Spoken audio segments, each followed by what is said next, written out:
Emmanuel Todt, bonjour. Bonjour. Vous êtes historien, démographe. Depuis des décennies, vous alimentez le débat sur les inégalités, sur la fracture sociale, sur le déclin américain. On va parler de ça, parler de la crise, de la Grèce, du nouveau pouvoir socialiste en France. D'abord, un mot sur vous, parce que vous avez tellement d'étiquettes diverses. On dit parfois prophète des intellectuels, par exemple, prophète des politiques surtout. Ça vous va comme étiquette ? Non, pas trop. Hein. Surtout, j'ai fait quelques bourdes. Donc, comme tous les prophètes.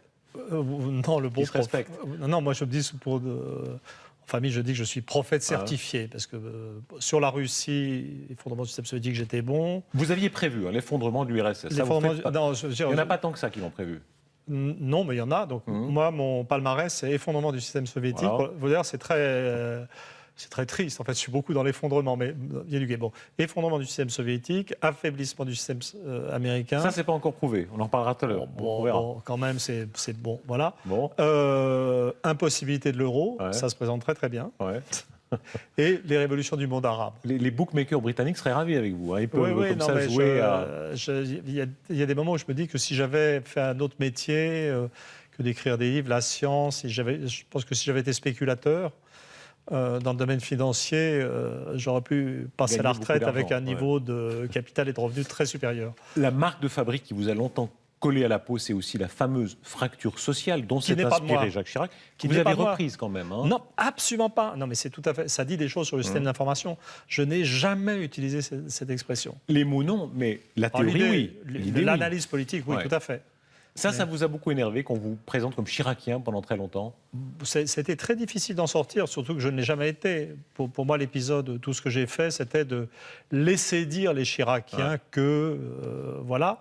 Moi, ça m'avait surtout donné un accès terrible aux médias, parce que les gens pensaient que j'étais le gourou de Chirac. Donc, je n'ai pas démenti, c'est vrai que j'étais un peu coupable. Et puis, j'ai profité de mon accès aux médias pour développer ma vision personnelle anti-maastrichtienne, anti-monnaie unique, anti-politique du franc fort. Mais à l'époque, j'étais plutôt quelque part entre Chevènement et Séguin, sans les connaître d'ailleurs à l'époque.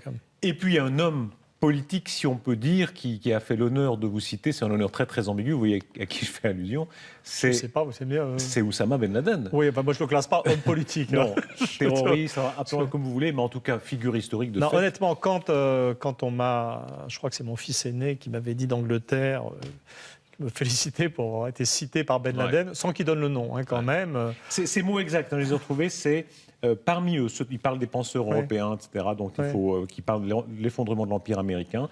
Parmi eux se trouve le penseur européen qui a anticipé la chute de l'URSS. Il vous serait bénéfique de lire ce qu'il a écrit au sujet de ce qui advient après l'Empire pour ce qui concerne les États-Unis. Donc il vous a être lu par Oussama Ben Laden, c'est pas si courant. Oui, mais alors, honnêtement, quand on m'a dit ça, j'ai eu l'impression totalement surréelle, en fait. Ça, premier temps, hors de l'espace et du temps. Ça vous a fait peur un instant, je veux dire, parce que... C'est-à-dire, au début, je ne sais pas comment dire. En fait, je pensais qu'il me citait pour autre chose, pour du travail sur le monde musulman, où je parlais des révolutions et de la désislamisation du monde musulman. La première fois qu'on m'a dit que Oussama Ben Laden parlait de moi, en fait, j'avais peur que ça soit un jugement négatif. Fatwa, vous voyez. Et quand j'ai vu, mais en fait, je veux dire, les gens ont une vision très exotique de Ben Laden, mais c'est un type qui a fait des études supérieures. Autour de lui, de façon classique, les terroristes islamistes sont des types qui ont fait des études supérieures en sciences. Donc, c'est des gens qui parlent anglais. En plus, le livre dont il est question a été traduit en 27 langues. Donc, si vous voulez, il est traduit en anglais, il est traduit en russe, il est traduit en arabe, en chinois. Donc, que ça soit arrivé n'est pas complètement inconcevable. Enfin, de Jacques Chirac à Oussama Ben Laden, on voit que le spectre est très large de ceux qui vous ont cité, déformés, pillés. Non, mais je veux dire, honnêtement, je ne prends pas l'ensemble comme un compliment, parce que Chirac a quand même été un président de la République assez lamentable, et quant à Ben Laden, c'était Ben Laden. Donc, j'essaie rapidement de penser à quelqu'un de bien. Rien ne me vient à la minute, j'en suis désolé. L'actualité, c'est le nouveau pouvoir en France qui s'installe, qui vit ses premiers pas. D'abord, une impression sur ce François Hollande qu'on n'a pas vu venir. Souvent, on l'avait sous-estimé il y a quelques mois. Aujourd'hui, peut-être qu'on le surestime, je ne sais pas, je vous pose la question. J'en sais rien. Moi, j'étais en fait très, très impressionné par sa performance. Ça qui est parti évidemment de l'intérieur du Parti socialiste, mais pas dans le jeu des tendances habituelles. Ce type que tout le monde disait mou et qui a montré dans dans toute cette épreuve, au sens d'épreuve sportive, quasiment, je dirais, une très grande solidité. Et puis en même temps, quand on voit la façon dont on est fait, une flexibilité, même dans le code de la campagne, une flexibilité tout en donnant l'impression de l'inflexibilité. Et donc on ne peut... Et puis en plus, il y a un élément de mystère chez Mystère. On ne sait pas vraiment. Donc on peut... Non, ça pourrait être un certain goût du secret, visiblement, puisqu'il a attendu avant d'annoncer son Premier ministre. Enfin, voilà, et donc il y a en lui tout ce qu'on a vu pour le moment, c'est les qualités pour être un très grand président. Mais les circonstances qui viennent appellent en vérité des choses hors du commun. C'est-à-dire la crise, et donc on va voir. Vous le comparez à qui? On a beaucoup comparé évidemment à Mitterrand, aussi à Pompidou par exemple, cette espèce de fausse rondeur. Moi je ne suis pas compétent sur les individus. Je veux dire, mes prédictions réussies, c'est sur la base de statistiques concernant l'ensemble des populations. Ouais. Et dès qu'on arrive au niveau des individus, et particulièrement les hommes politiques, joker, c'est-à-dire j'admets ma nullité psychologique et politique. C'est-à-dire je ne sais pas... On ne reprendra plus à avoir une opinion très définie sur un homme politique. Alors, opinion sur sa politique. On a beaucoup dit, voilà, c'est un grand changement. On a beaucoup parlé d'austérité pure. Il va pouvoir réinjecter l'idée de relance en Europe. Est-ce que vous y croyez? Alors, il y a des thématiques qui sont vraiment bien dans la campagne de Hollande. Il y avait le mot égalité. C'est-à-dire, je suis convaincu que dans la crise, les nations doivent se ressourcer dans leurs valeurs propres. Et pour la France, l'égalité est une valeur fondamentale. L'accent mis sur la jeunesse, sur l'enseignement, je veux dire, tout ça c'est bien.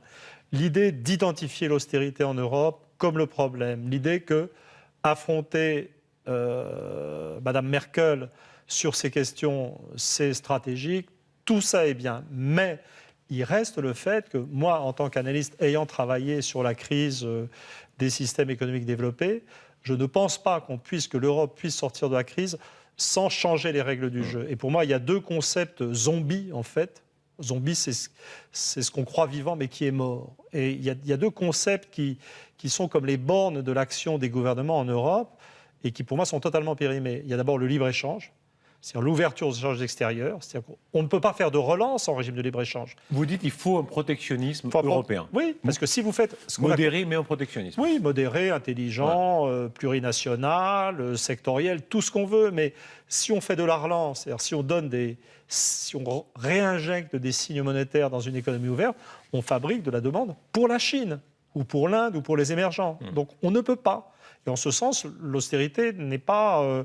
complètement absurde. Et puis, la deuxième chose, c'est que je suis vraiment...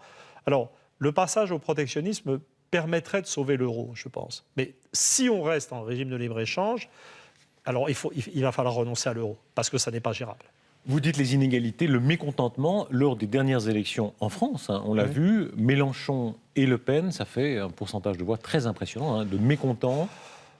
Oui, mais honnêtement, je ne suis pas Mélenchon. Il a récupéré, il y avait l'effondrement des Verts, donc il a récupéré un vote qui est toujours là. Et quant à au vote pour Marine Le Pen, moi, je n'ai pas été très impressionné. Si vous voulez, quand on regarde le Front National sur longue période en France, il oscille entre 10 et maintenant 18%.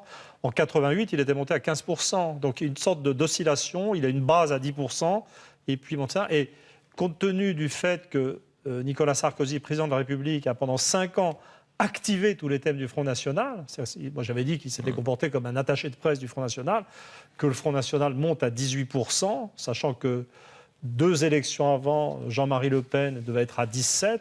Je ne suis pas très impressionné, en fait. La France n'a pas fait une grande embardée d'extrême droite, là. On reparlera de vous dans un instant. Vous avez été communiste dans votre jeunesse. Aujourd'hui, l'opposition au capitalisme, alors il y a les Mélenchoniens, il y a peut-être le Front National, il y a les indignés. Qui va ramasser la mise, selon vous? C'est qui la nouvelle opposition? Mais il n'y a pas. C'est-à-dire que l'une des particularités de la situation, c'est que en tant que jamais l'idéologie néolibérale a atteint un statut de toute puissance. Les gens peuvent à titre individuel remettre en question, mais il n'y a pas dans les classes supérieures ou même dans les partis d'opposition, il n'y a pas de discussion. Et je dirais que... Les indignés, c'est une mode seulement selon vous? Non, c'est l'expression d'un ras-le-bol, d'une oppression de la jeunesse, quelque chose on voit bien qu'actuellement, les gens sentent que ça n'est plus possible. On voit bien, d'ailleurs, tout le monde commence à parler d'un virage à gauche de l'Europe. On parle du retour possible des socialistes au pouvoir, ou des sociodémocrates au pouvoir en Suède. En Angleterre, il y a des livres qui sont publiés par des types jeunes qui dénoncent les mecs qui méprisent la classe ouvrière. C'est le ras-le-bol de quoi exactement, selon vous? C'est de la montée des inégalités. Mais ça ne Elles ont vraiment augmenté? Ah ben, je veux dire, c'est inimaginable. Enfin, je veux dire, la montée des inégalités, c'est maintenant ce qui reste de croissance dans les pays développés ne profite plus qu'au 1% supérieur. L'une des raisons pour lesquelles ça craque, c'est que ce qu'on appelle les classes moyennes maintenant ne profitent plus non plus. Mais le drame de la situation, c'est qu'il y a un sentiment de ce que les choses sont insupportables, mais il n'y a pas de modèle alternatif. C'est-à-dire que les gens, le communisme est mort, le socialisme tel qu'on l'entendait aussi, il n'y a pas donc il y a une sorte de vide, de vacuité en face, mais à un moment où le système en lui-même s'effondre. Donc objectivement, pour parler comme les camarades, le système capitaliste, dans sa forme actuelle, n'est plus viable. On est en train d'entrer dans une nouvelle récession parce qu'on ne peut pas nourrir la croissance des émergents, etc. Donc le système est en train de s'effondrer, mais il n'y a pas de projet alternatif. Est-ce qu'il s'effondre vraiment? Parce que sur la crise, on entend deux discours. On entend ceux qui, effectivement, disent voilà, la Grèce, l'Espagne, tout craque. Et ceux qui disent en même temps allez dans les restaurants, regardez les voyagistes, les gens continuent à voyager, à consommer. Évidemment, il y a une grande pauvreté dans nos pays, mais enfin, le système est là, quoi. Oui, mais il y a une dynamique du système. C'est-à-dire que c'est vrai, ce qui sert de coussin d'amortisseur, je dirais, les pays occidentaux ont atteint un niveau de richesse inconcevable il y a seulement 30 ou 40 ans. Donc, et même quand on va dans des familles ouvrières en France, on va trouver plusieurs télés, des ordinateurs. Il y a une richesse, il y a des biens qui ont été délivrés. Mais là, on est à un point d'inflexion. C'est-à-dire que c'est plus simplement la montée du chômage. On a un début de baisse du niveau de vie. Et puis, le système, comme le monde entier souffre d'une insuffisance de la demande, que la progression des revenus ne suit plus les progrès de la productivité, le monde entier est menacé d'un système d'une rétraction de la production, d'une crise en fait. Est-ce qu'ici en Europe, c'est lié à un déclin plus profond, un vieillissement? On le rappelait, votre spécialité, c'est la famille, une de vos spécialités. Il y a comme ça un vieillissement de l'Europe? Ah bah oui, le Japon aussi. Les deux pays les plus âgés du monde, c'est l'Allemagne et le Japon, qui sont à un âge médian de 44 ans. La France est à 40, les États-Unis doivent être à 38. Mais est-ce que ça pèse sur notre économie, sur notre capacité d'inventer? Alors, ça pèse pas tant que ça sur la capacité d'inventer. C'est-à-dire que le niveau éducatif de la population est très élevé, il y a beaucoup de scientifiques, il y a beaucoup de chercheurs. Donc, en un certain sens, si on regarde dans le monde la production de brevets, ça reste dans les pays les plus avancés. Par contre, je crois que ce que ça ralentit, et particulièrement en Europe, c'est le mouvement des idées. Le mouvement des idéologies. C'est-à-dire qu'on a une sorte de métabolisme ralenti. Donc, moi, dans les débats économiques, ce n'est pas ma spécialité, mais par civisme, j'en fais depuis le traité de Maastricht, tout est tellement lent. Tout est tellement lent. Je veux dire, on reparle des trucs 10 ans après. Regardez le Front National. On est en crise, mais c'est une crise au ralenti. Il était à 10% en 86, il était à 15%. Je veux dire, tout est lent. C'est-à-dire qu'il n'y a pas de... On est confronté à des sociétés qui ont de plus en plus de problèmes, qui ne fonctionnent plus, mais qui n'arrivent plus à se secouer. Et ça, je crois que c'est un rapport avec le vieillissement. La Grèce, ça révèle quoi d'après vous? La Grèce, c'est la faillite de l'euro. C'est-à-dire, ça montre qu'en régime de libre-échange, vous savez, la vision naïve de l'Europe, c'est de se dire la globalisation, c'est terrible, on est tout petit individuellement, mettons-nous ensemble, l'union fait la force. Donc, il y avait cette idée de regroupement. Mais ce que les gens n'ont pas vu, c'est qu'en régime de libre-échange, le libre-échange, en vérité, c'est sympa le mot liberté, mais c'est la guerre de tous contre tous, économiquement. Donc, bien entendu, c'est les plus faibles craquent, mais en fait, la vérité, c'est que dans le contexte de compétition généralisée, le libre-échange jette les Européens les uns contre les autres. Et bien entendu, c'est les plus faibles qui cèdent les premiers. Donc, le libre-échange a mis la Grèce au bas de la hiérarchie, il y a l'Allemagne en haut de la hiérarchie, et l'Europe est devenue, le contraire de ce qu'elle devait être. C'est-à-dire l'association de nations égales est devenue un système hiérarchique d'une dureté incroyable. Emmanuel Todd, vos prévisions, on le disait au début, elles sont parfois vérifiées. Dans le cas américain, ça peut se discuter. Il y a un dynamisme actuellement de l'économie américaine, une capacité de rebond. Vous trouvez? En tout cas, en termes de croissance et autres, par rapport à l'Europe, souvent. Non, mais si vous voulez, je veux dire, il y a un problème avec l'économie américaine.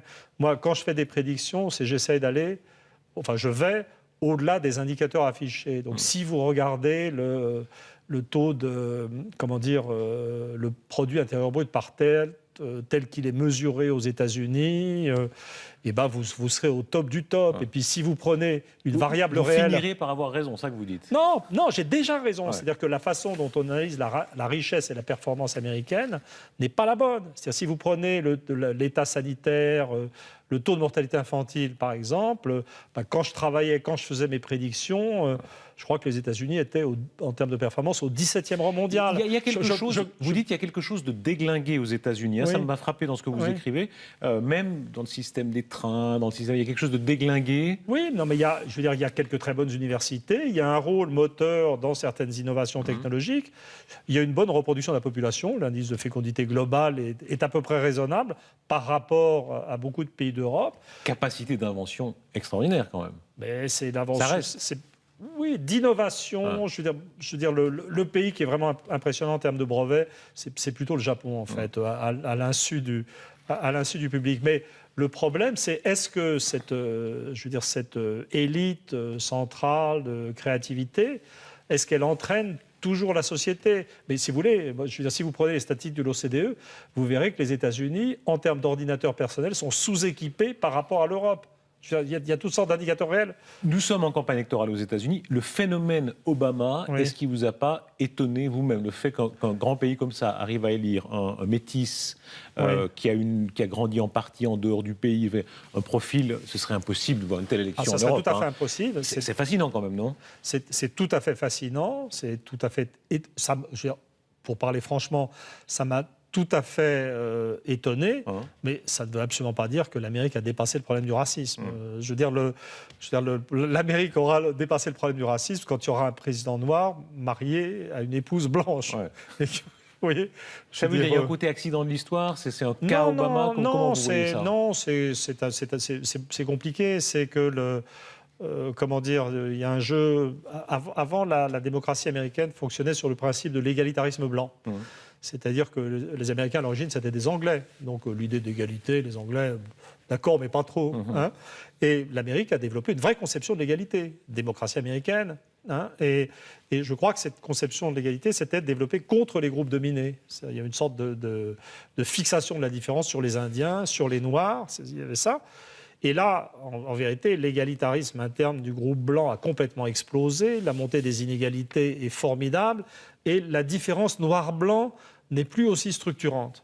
Vous voyez, mais honnêtement, je vous rassure, le taux de mariage mixte des femmes noires reste infinitésimal aux États-Unis, et les Américains pensent toujours que les races existent. Emmanuel Todd, si on se réfère à l'ONU, au fonctionnement de l'ONU, au Conseil de sécurité, on a quand même une vision de ce qui est les grandes puissances, les États-Unis, la Russie notamment.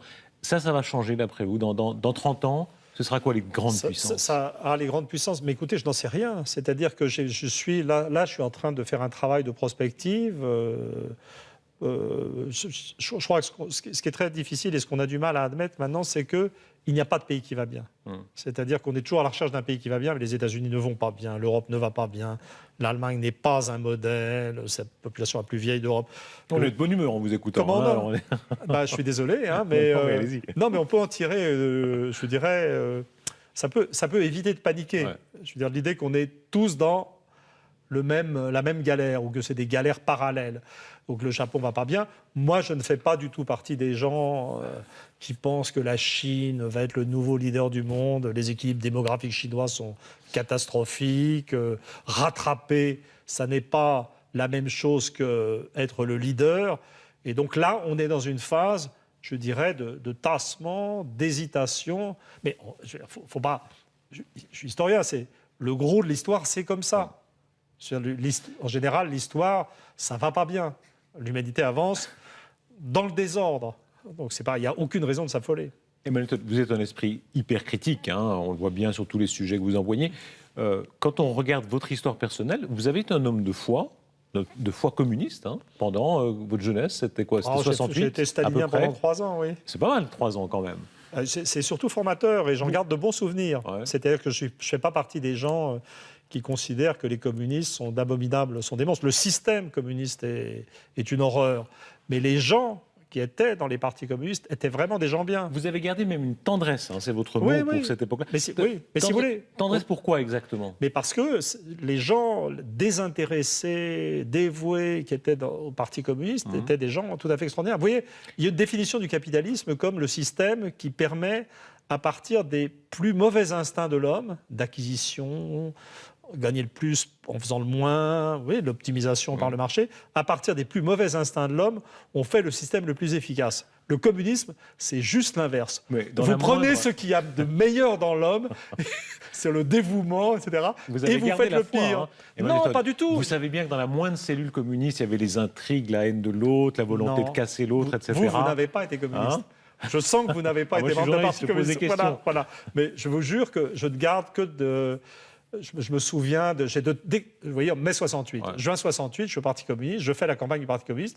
Mon secrétaire de cellule, chaudronnier chez Renault, me dit « Maintenant, Emmanuel, tu arrêtes de coller les affiches, tu prépares ton bac. » C'est pas beau, ça Respect de la culture bourgeoise. Il y a une nostalgie communiste chez vous. Non, je dis que le Parti communiste était tout à fait dans les valeurs culturelles bien bourgeoises.